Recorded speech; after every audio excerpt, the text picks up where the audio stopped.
anti-North American culture too. So let's go to this next one, Nehemiah 5, because we have to learn what interest God is talking about. Is he talking about loan sharking? Like 20%, 40%, 80%? Is that what he's talking about? Look what Nehemiah chapter 5 says. So I continued, and he's telling these people, what you're doing is not right. Shouldn't you walk in the fear of our God to avoid the reproach of our Gentile enemies? I and my brothers and my men are also lending the people money and grain. Lending the people money and grain. But let the exacting of usury stop. And usury, we think, is that terrible, terrible, big, huge interest. He says, give back to them immediately their fields, vineyards, olive groves, and houses, and also the usury you are charging them. The 100th part of the money, grain, new wine, and oil. You see, Nehemiah defines usury as 1%. You see that? Nehemiah says it is wrong for you to extract 1% from your neighbor. 1% of interest is too much. That's crazy. See, God is trying to build a community of generosity, not a community of taking advantage of each other. How does a free market economy work in this sort of situation? I don't really know. But I'm just telling you, God is trying to build a community back there in ancient Israel that is more based on generosity than taking advantage of each other. And here's the next blank. Law number 3 was, and this one is going to rub some of you the wrong way because I hate it too.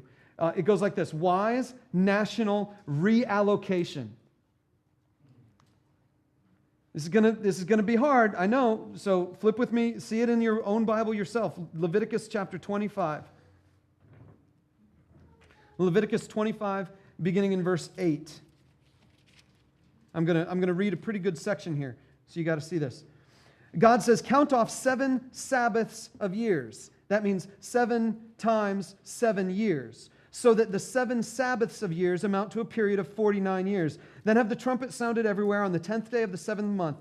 On the Day of Atonement, this special, amazing day where God forgave the sins of everybody in Israel, on the Day of Atonement, sound the trumpet throughout your land. Consecrate the 50th year. Proclaim liberty through the land to all its inhabitants. It shall be a jubilee for you. Each one of you is to return to his family property, and each to his own clan. The 50th year shall be a jubilee for you. Do not sow and do not reap what grows of itself, and do not reap what grows of itself or harvest the unattended vines.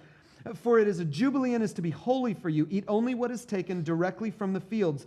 In this year of jubilee, everyone is to return to his own property. That means if I buy land from someone and the year of Jubilee comes, I have to give it back. What? I don't want to give it back. I bought it. I paid for it. It's worth money to me. I don't want to just give it back. The ancient Israelites, we don't have any proof they ever did this once. But look at the next passage in Deuteronomy 15. In Deuteronomy 15, beginning in verse 1, it's a little bit longer, but here it goes. At the end of every 7 years, you must cancel debts. That would be great. I've been in my house almost 7 years. What if next year the bank just said, you're good? Sweet.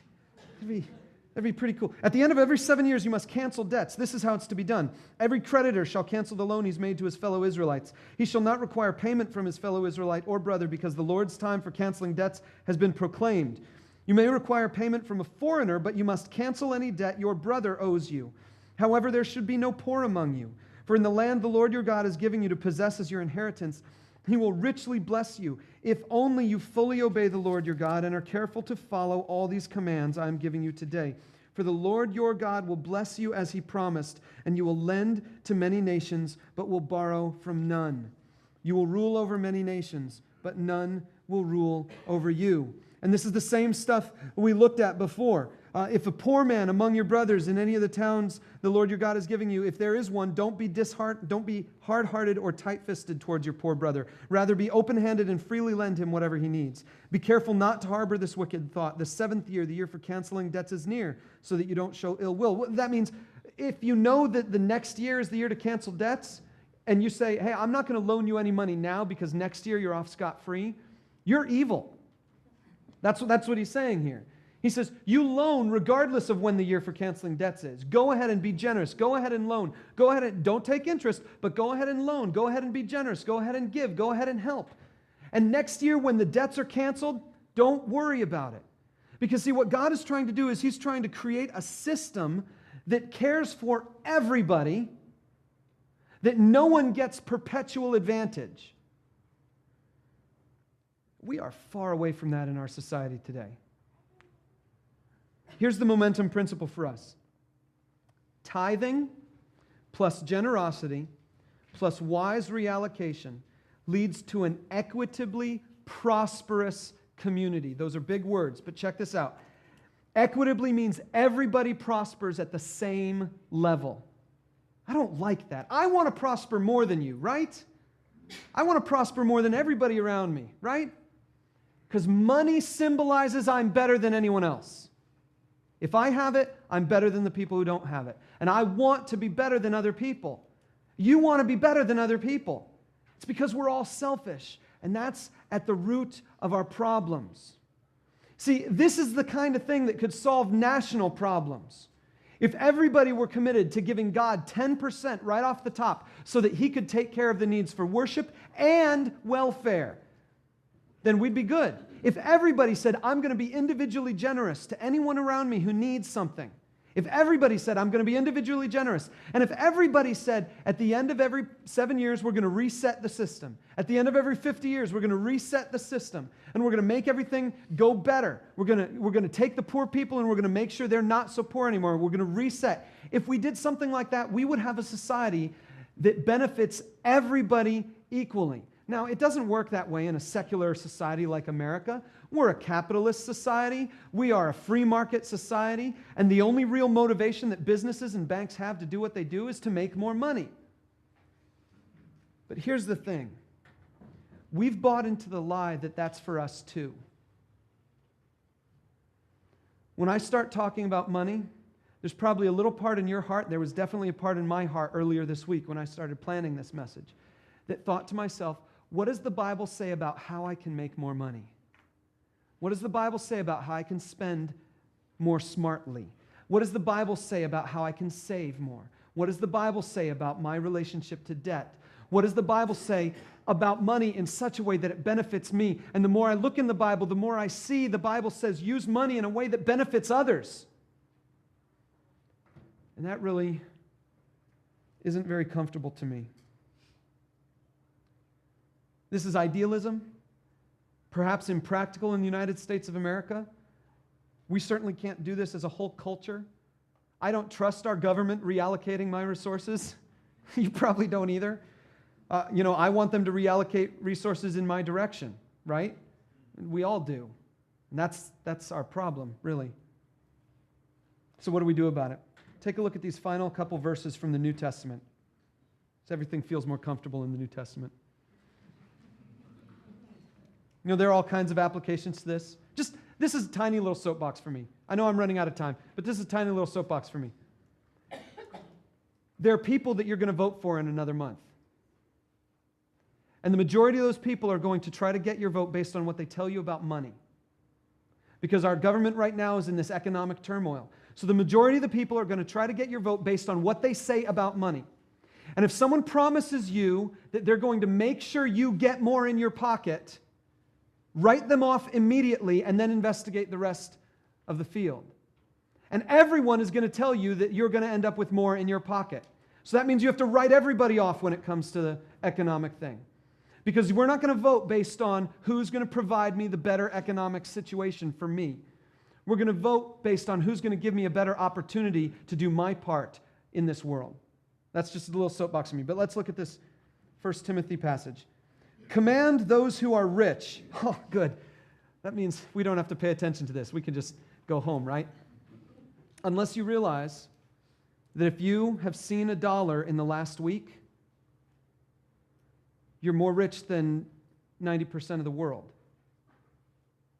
Unless you realize that if you went to bed last night pretty comfortable, knowing that you were going to have breakfast this morning, you're wealthier than like 20% of the people in America. You realize that if you went to bed last night with a roof over your head, you're way better off than a whole mess of people in our own country.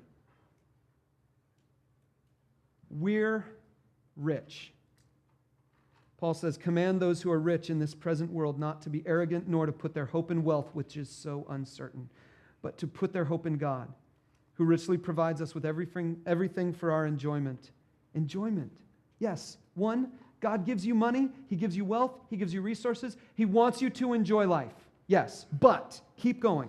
Command them to do good, to be rich in good deeds, and to be generous and willing to share. In this way, they will lay up treasure for themselves as a firm foundation for the coming age, so that they may take hold of the life that is truly life.